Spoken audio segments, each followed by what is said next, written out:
Bonjour Kéron, Bonjour, comment ça va? très bien et toi?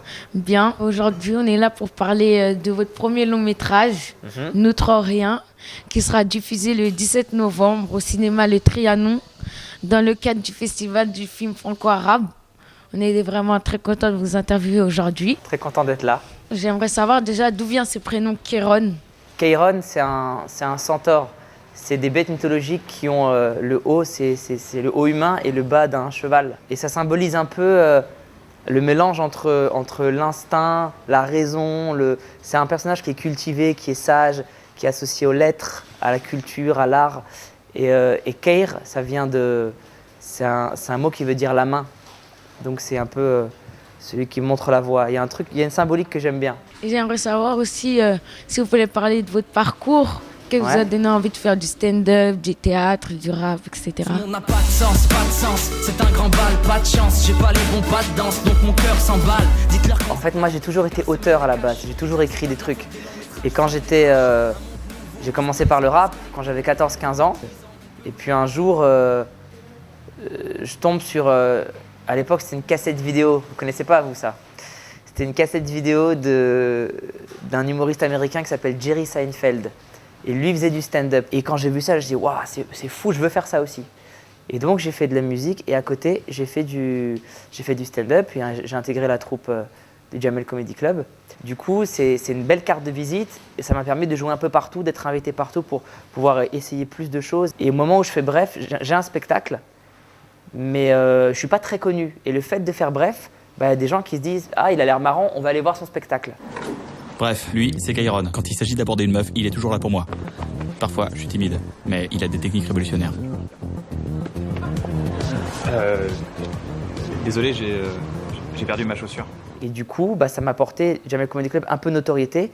Bref, un peu plus de notoriété. Et à chaque chose que tu fais dans ce métier, tu acquiers un peu plus de notoriété qui donne un peu plus de liberté au final, de faire ce que tu as envie de faire. Donc, qu'est-ce qui vous a donné envie de tourner ce film? Il y a des histoires que je traite que sur scène, en spectacle, parce que je parle aux gens directement. Il y a des histoires que je peux traiter qu'en musique, parce qu'il faut une certaine distance.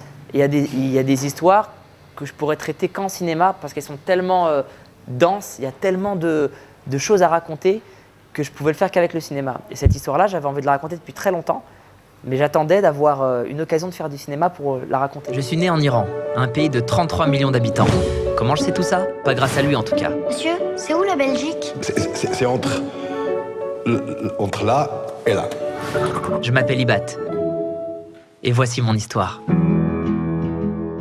Mon pays est magnifique, et le roi concerné par son peuple. On a faim! M'en fous. On a soif! M'en fous. Moi j'ai décidé de pas m'en foutre. C'est pas un jeu, Ibat, ils vont me tuer. Mais qu'est-ce qu'il veut? Ce qui vous fait le plus peur, Un requin? une démocratie. Et c'est là que j'ai rencontré Ferichté. Elle est parfaite. Je vais l'épouser. Alors, comme ça, tu fais pousser ma fille. C'est quoi cet accent? T'essaies de lui faire peur? Non, ça va, j'essaie de juste... Le chef du parti pense que ça devient trop dangereux pour nous ici. On part quand? Tu partirais sans moi. T'as raison. C'est nous trois ou rien.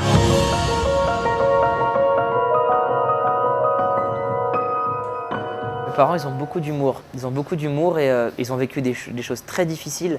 Et l'humour, ça les a aidés justement à surmonter ça. Donc ils m'ont transmis cette idée qu'on pouvait rire de tout et que, au contraire, les gens qui vivent des choses dures, ils ont besoin d'en rire. Moi, je voulais que le film ait la plus grande portée, que le maximum de gens soient au courant de cette histoire parce que mon but, c'était de propager cette histoire. Et pour ça, la comédie, c'est un super vecteur. Et en plus de ça, ils m'ont toujours raconté l'histoire et toujours de manière positive. Même s'ils ont souffert, même s'ils ont vécu des choses dures, ils m'ont toujours dit « Regarde, nous encore ça va, on est là tous les trois et on est en vie, on est heureux ». Et donc j'ai grandi avec cet esprit positif et cet enthousiasme et cet espoir. Il faut toujours avoir de l'espoir. On ne sait pas ce qui peut se passer dans le futur. Bienvenue au quartier nord de Pierrefitte. C'est votre centre. C'est à vous tout ça. Ferichté, j'aimerais que tu fasses de la sensibilisation médicale. Starfallah. Tu vas pas demander pardon à Dieu à chaque diapo, c'est de la biologie. Alors Starfallah, la biologie. Pourquoi Ibat, il est parti en prison? Il s'est battu. Papa, je voulais vous dire qu'on va rester en France finalement. Faites ce que vous avez à faire. Soyez heureux. Comment vous avez fait pour trouver d'aussi bons acteurs et actrices? Que ce soit sur scène ou même, tu sais, avant, j'ai bossé beaucoup avec des enfants décrocheurs. Tu sais, c'est des enfants qui sont exclus de l'école. Et il y a un truc que j'ai compris tôt, c'est qu'il faut travailler que sur le désir, en fait. Pour que quelqu'un fasse quelque chose, ça ne sert à rien de le forcer. Il faut qu'il ait envie de le faire. C'est pareil pour tous mes collaborateurs. Pour donner envie aux comédiens d'accepter les rôles que je leur propose, il n'y a qu'une chose à faire, c'est que chaque rôle doit être super. Vous pouvez nous dire un dernier mot pour donner envie de voir votre film? C'est très drôle, c'est très touchant et tout est vrai. Merci. Donc maintenant, je vais laisser place à mes deux collègues. Très bien. Merci beaucoup. Merci à toi. Allez, on reprend, vas-y. Rap ou slam? Rap, parce que sans manquer de respect aux slammeurs, le rap, à partir du moment où il y a une rythmique et il y a de la musique derrière, ça complique plus de choses. Votre film préféré? Mon film français préféré, Intouchable. Mon film américain préféré, Forrest Gump.